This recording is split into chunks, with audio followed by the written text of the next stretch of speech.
In today's video, I'm going to teach you how to disable the Personal Vault feature in OneDrive.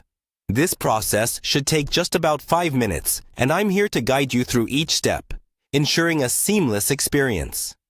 First things first, you'll need to log into your Microsoft account. Ensure you've entered your credentials correctly to gain access swiftly.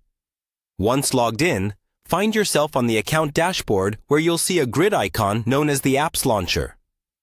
Click on this icon to reveal a menu with various Microsoft applications. Among these, locate the OneDrive option and click on it to open your OneDrive account.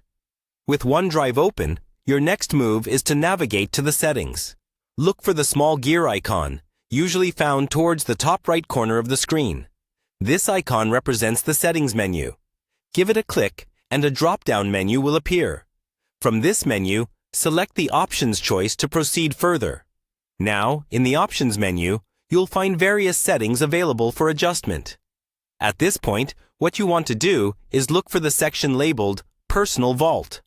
The Personal Vault is a secure area within OneDrive designed to store sensitive files. However, if you feel it isn't necessary for your needs, disabling it is a straightforward task. Under the Personal Vault settings, there's usually an option that reads Disable Personal Vault. Click on this option. It's important to note that this action might trigger a confirmation prompt asking if you're sure about this change. Make sure to confirm your choice to move forward. Once you confirm the action, OneDrive might require a bit of verification just to ensure security. You might need to complete an additional verification step, such as entering a code sent to your email or phone. Simply follow the on-screen instructions, and you'll get through this part of the process quickly.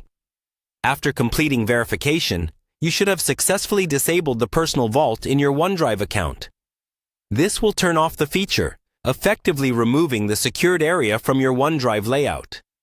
Remember, you can always re-enable this feature later if you decide it's something you need. That's it. Process completed.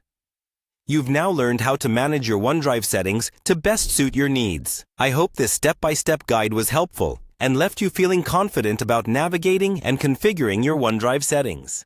Thanks for tuning in, and see you in the next video.